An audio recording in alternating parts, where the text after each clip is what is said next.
My favorite episodes that we have is when we start an episode and I just go, what are we talking about? I love any time when you go off on a whole tangent and then you're like, what was I saying? What was I talking about again? Those are my favorite moments. I literally just die laughing. I think the most recent one that's my favorite. There was one where that's the first thing I say when we start. I know. I was like, I don't know. We're not there yet. And then the one that I really liked is when I went on that tangent on fajas.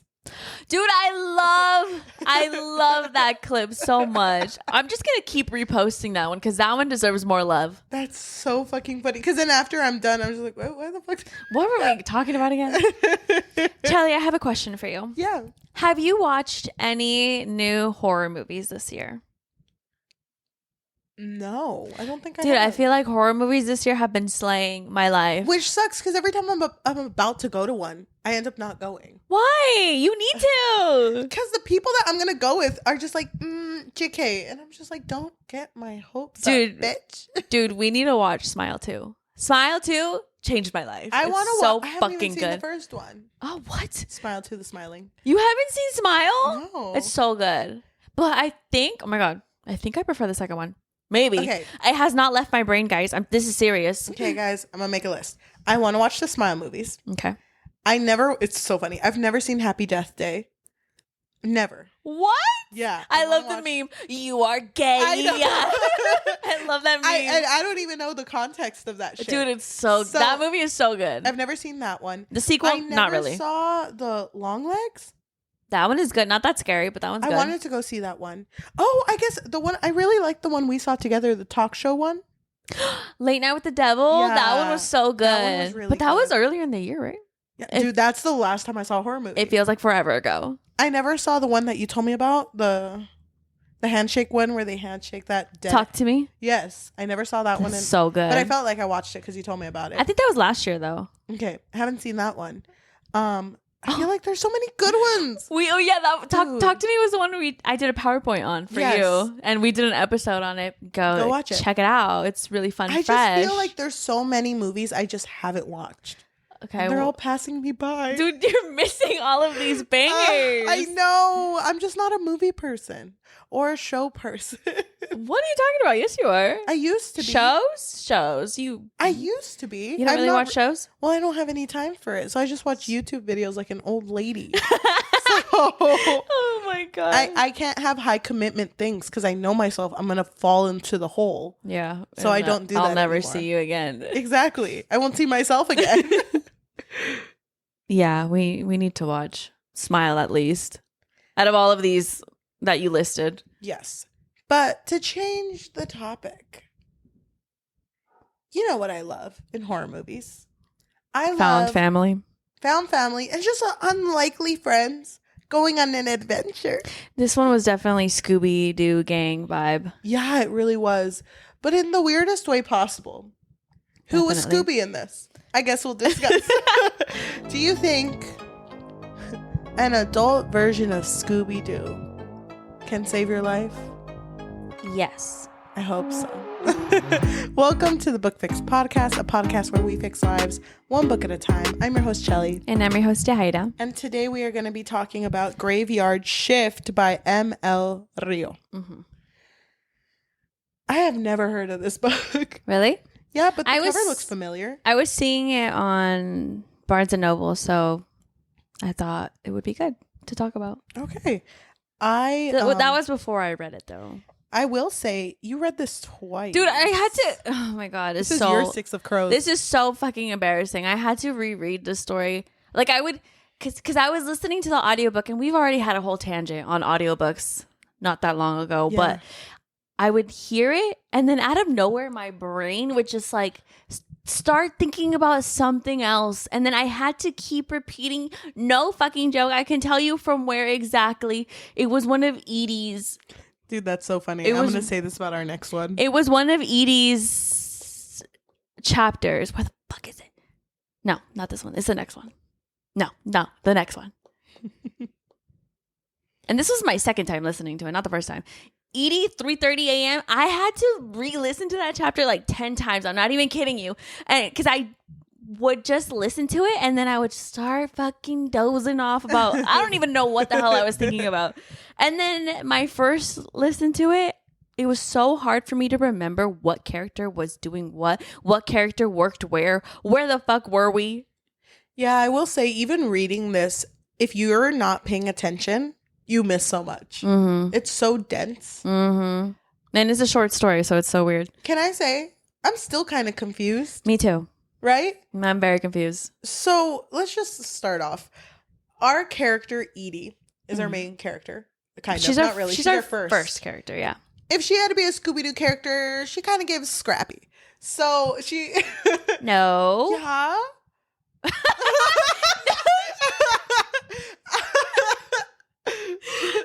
I was trying to think, who the fuck is a journalist in Scooby-Doo? Oh, who's a journalist? Velma? No, I feel like Tamar gives Velma. Yeah. I don't know what Edie gives. She's Scrappy. She's the fucking ghost. She's the one that you unmask and you're like, shit. No, she's Scrappy, where it's kind of like, you're kind of just along for the ride. Maybe she's Scooby. Maybe Scooby's the friends we made along the way. But wouldn't, because Hannah's not Daphne. Hannah's kind of Daphne. No, she's not. Yeah. But no, she's not. Okay, well, it doesn't matter. They're all Scooby in their hearts. So Edie's not our main character, our first character, and she's showing up to this meetup where her friends go to this graveyard that's abandoned. People don't visit. No one's been buried here for 100 years, and they all meet up there to smoke. And they're all graduate students. So they just have no time in their lives. Well, except Edie. Edie is still in school. Okay. But they're all just, their lives kind of suck. I do kind of love the different, like, how different everyone's life is. And then they just all take their breaks at the exact same time just to smoke in this cemetery. Isn't it kind of weird that they're all friends, though? Like, some of them seem like they wouldn't be friends with each other. Well, I don't think they're, like, the closest friends. I just think... Have a friend group chat. Anchorites, right? The anchorites? Is that what they're called? Yeah, that's what they call it. I could be wrong. Why did they call it that? Because one of the tombs was from like a saint. I think had the same name or something. Okay. I don't remember. Something like that. This group has Edie, who is a journalist. She's the editor-in-chief. And her biggest thing is that she always wants the scoop.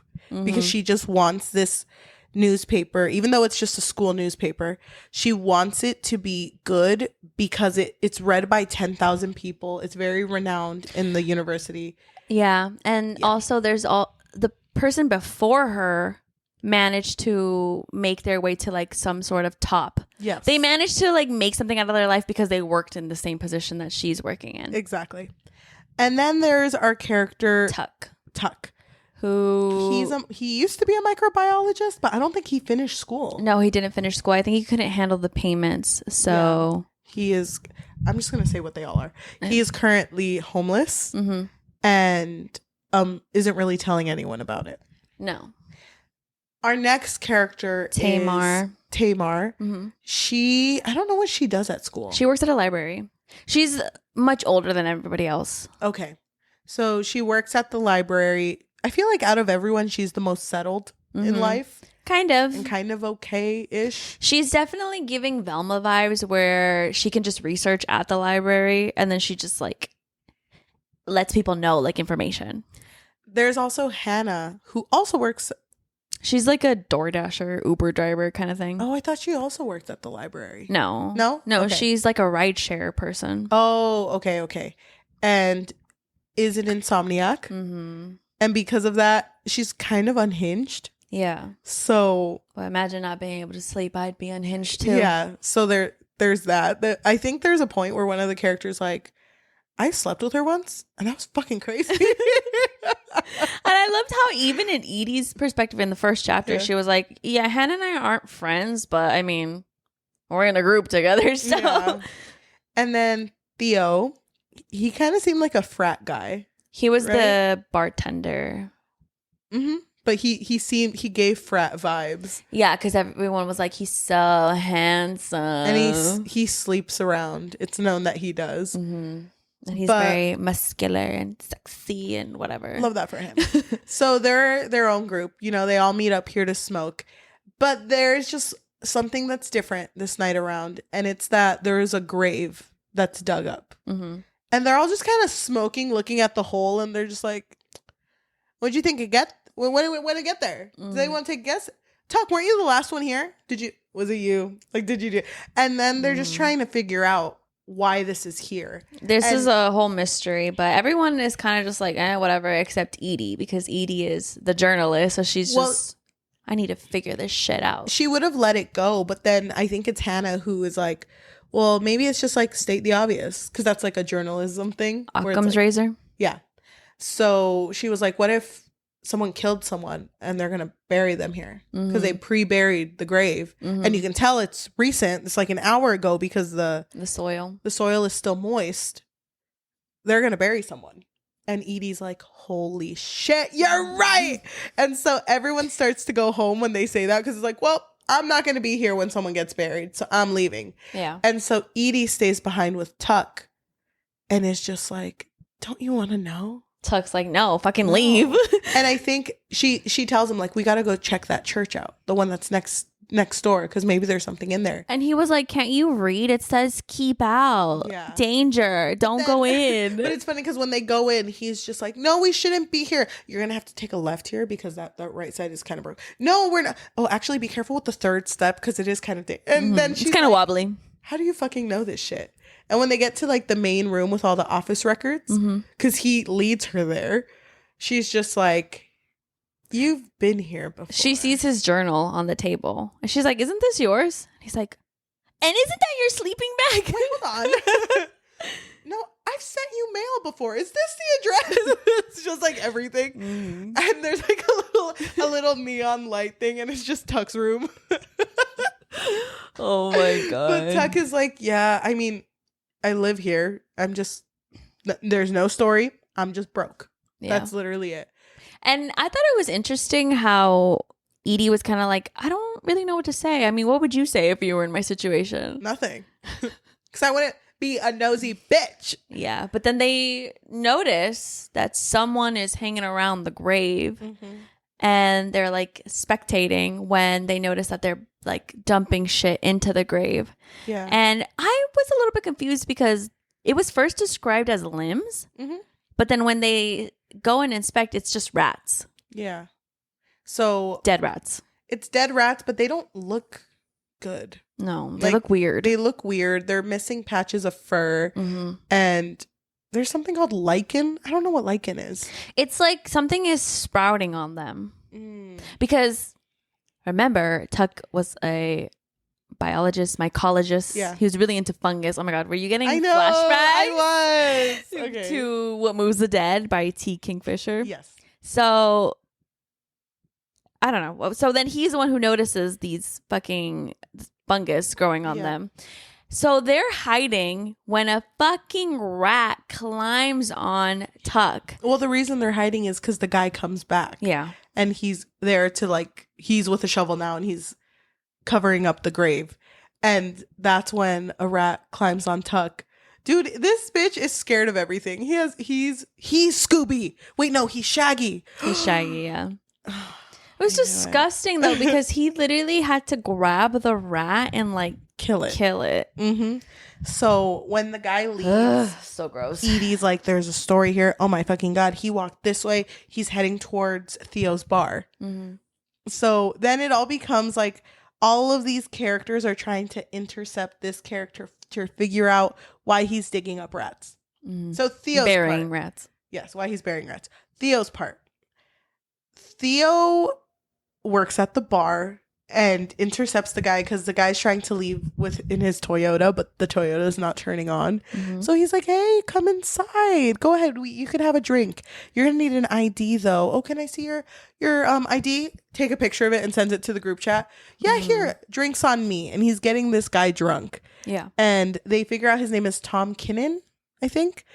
And the librarian, Tamar is looking into him, and he's written a lot of reports on therapeutic Berasium, like whatever it was. ways to help somebody sleep. Mhm. So insomniacs. But in Theo's perspective, we also learned that somebody had kind of like a violent outburst, I should say. And they were just acting very violent, and he had to restrain them and then kick them out. And so he has like a bruise on him. So he's even telling the gravedigger, Tom, about it. And he's like, oh yeah, you know, this situation happened. But I mean, it's worse on Halloween, so it was not that bad, I guess. Mm-hmm. So Tamar's the one who's looking into him, like you said. Yes. And then Hannah hears all of this information. Through the group chat, yeah. Yeah, through the group chat. And she's heading to the bar to pretend to be this guy's Uber driver. They've like all set this up. Yeah, but it was kind of scary though when Hannah was like, well, we just got to rough him up a little bit. Mm-hmm. And Tamar was like, oh shit. So Hannah picks up Tom and takes him into the... First of all, she's driving so fucking crazy at the beginning. Does he get knocked out? Is that what happened to him? I thought he was just too drunk. Like, he was like... oh. Because when he finally does pass out, she drives him to like the middle of nowhere and takes his phone, unlocks it, sees all this incriminating evidence of them testing out this medicine they're trying to make on people between him and his like partner, which is a professor that works at the school. And she's sending all these screenshots to the group chat. And when he wakes up, she has a moment with him where she was like, do you not know who I am? Do you not remember me? What are the odds? That's kind of what bothered me about this story. Yeah, I felt the same way. Because I'm okay with everything else. But to me, Hannah's part was just kind of like thrown out there. Yeah. I wish Hannah hadn't been part of the group. I wish Hannah would have been someone that they found throughout the story. You know what I mean? Yeah, like interviewed her or something. Even if she had just been someone who worked at the bar. You know, I would have been... Because to me, it's like, how is it that you're connected to this one thing you didn't even know about? But she basically reveals that she has been tested with this medication that they had made. Yeah, they had given her eye drops, and she had described it as like, oh, I had sleep in my eyes. And she's like really rough with him though. Yeah, she is. She's like choking him out. Yeah. But he basically describes that the reason that they had to throw those rats in there, and I think another character says this too, but I'm going to say it now, was because if they were to burn the rats, they have to explain why they burned the rats. Because that's usually what scientists do after a failed experiment. If they had killed the rats, they had to explain what happened. So instead, if they died and they buried them, then no one would be the wiser. There's nothing you have to report. They're just gone. And that's kind of what the intention was, because apparently these rats became violent. They suffered seizures. They became blind, and then they became cannibalistic. And Hannah, I think Hannah asks like, is that going to happen to me? But doesn't really get her question answered. She doesn't get an answer, no. And then just kicks him out of the car. And then she sends all the pictures in. But she does think about killing him, though. Does she? Yeah. I was like, damn. Okay, Hannah. You kind of went off there. Yeah. So then Edie's over here gathering all the information. They're While she's cleaning Tuck's wound. They're kind of making the story up. Tamar, I think, interviews the doctor, right? Professor Lockley, I think was her name. Yeah. And shows her all of the receipts, and it's just kind of like, yeah, your shit is fucked up, you know, and it's gonna come out soon. So, and all the professor says is no comment, and she sends that to the group chat. No comment. So then the thing gets published, and it's like shit's about to go crazy. Yeah. So then Theo visits Tuck in the cemetery, and it's so sad because Tuck was like, I'm finally going to be able to sleep.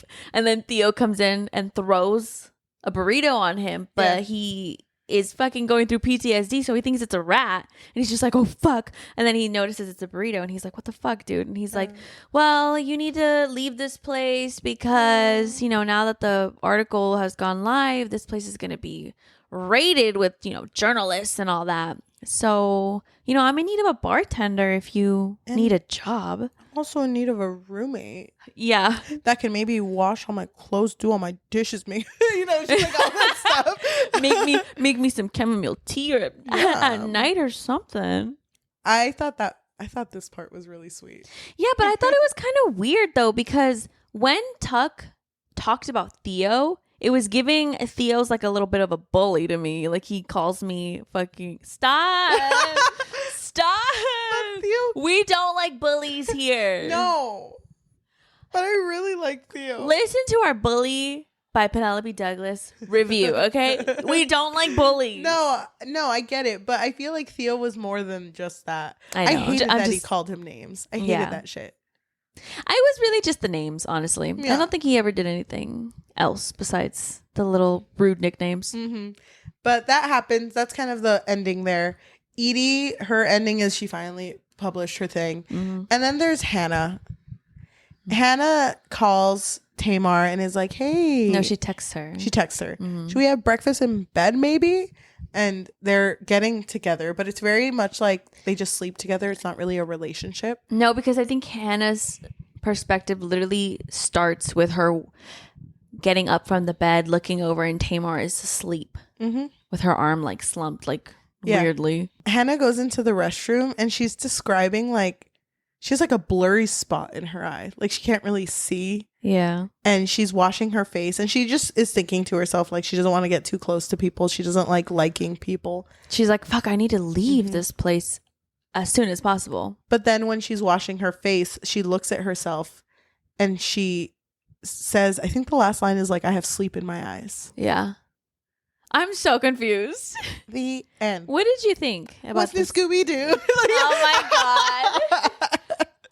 That's why I had to reread it because I was like, wait, did I fucking miss something? Because I'm so confused with this last line. Yeah, because it kind of just ended. Because I thought this story was going to keep going. Mm-hmm. I just don't get why she had to have a connection to all this. Like, I don't understand why it had to be Hannah. And I don't like, because now what might happen is she might go blind and then she might have cannibalistic tendencies. That's kind of where I thought it was going. Dude, I was so confused with the Tamar section because it did say that her arm was slumped. So I was like, is she dead? I'm so confused. Did she kill her? I don't know. That's why I was so confused. Oh. Wait, how was it mentioned? Because I don't remember that. Like her arm was like bent. In a weird way? Yeah, I think so. Something like that. Wait, I need to look it up.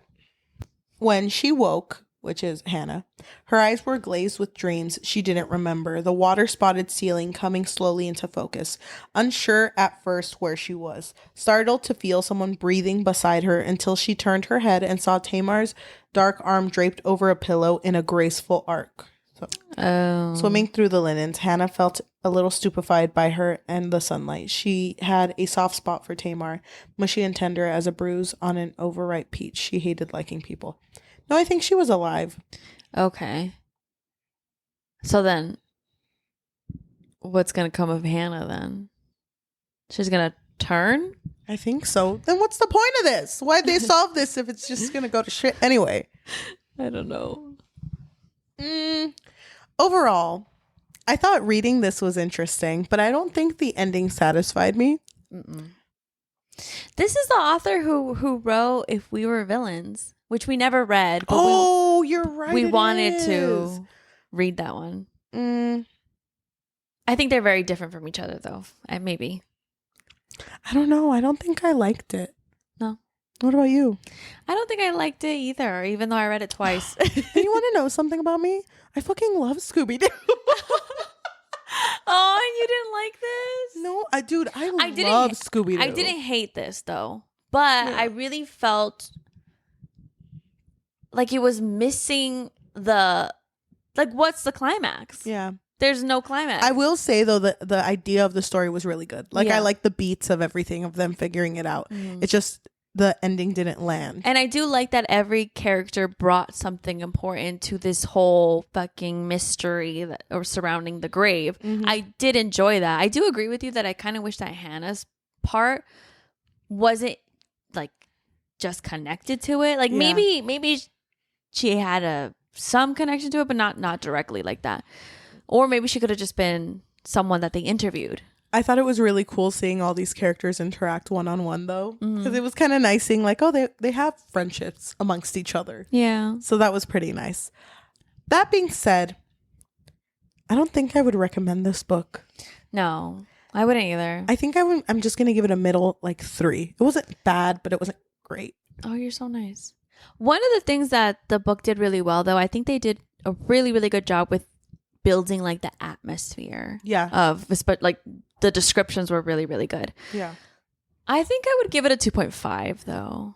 Okay. I was leaning toward a 2, but now I feel mean. A lot of kindness here, yeah. I think so because nice I here. just love Scooby-Doo so much. Dude, I fucking love Scooby-Doo. Okay. You don't even know. Okay. I can guess, but okay. That being said, to anyone who is listening to us on Spotify, Apple Podcasts, Amazon Music, or anywhere you get your podcasts on, thank you so much. If you can leave a rating of 5 stars, because it makes a huge difference, and it literally only takes 2 seconds to do, that would be great. If you want to leave a review recommending us our next book, we're done with spooky season. It's coming to a close very soon. Yeah. Are we dressing up for the last episode of October? Oh, we should. Okay. Discussing later. But if you want to recommend us our next read, please just something that's not scary. I'm scared all the time now. That would be great. Okay, if you want to support us and they have a little bit of extra money, what can they do? So we do have a Patreon, and our Patreon really just serves as a way for our listeners to... Are you looking for your phone? Yeah, I don't need it. I can just use my thing. Cool. It's right here. Oh, okay. What was I saying? Oh.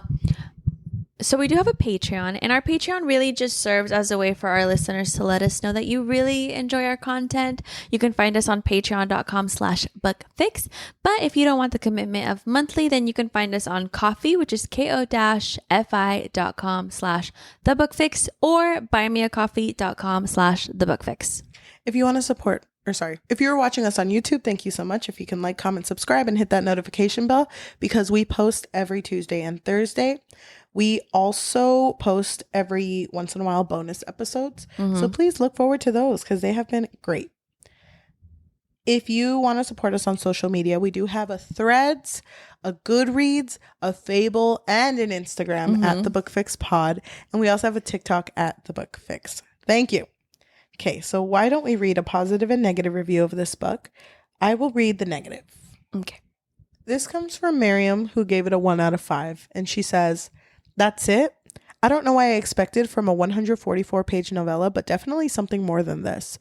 There was no substance, no punch, nothing memorable, and it ended way too abruptly on a cryptic note. A waste of time, TBH." This comes from Flo. They gave it 5 out of 5, and they said, "I just finished it, and all I can say is that I'm going to have a sleepless night because of M.L Rio." Thank you so much for listening, and we will talk to you next time. Bye. Bye. Okay, where are you at with your book reading goal? Not much has changed since the last time you asked. I haven't really read outside of the podcast. Me neither. I haven't either. I've read manga. Actually, I have to add. I did add it. I reread Heartstopper. Oh, yeah. I'm at 99. I'm at 77. Valid. I'm not keeping track of it as much as I used to anymore, because I want to start using our Goodreads for the podcast. It's just it's so hard. I think you should take over Goodreads and I'll take over Fable. Right? Yeah, I think that's fair. Should we write reviews, like our own reviews? Or I think we should mention things we said on the podcast. And like, for more reviews, maybe go watch our podcast. Yeah. I don't know. I guess we can discuss later.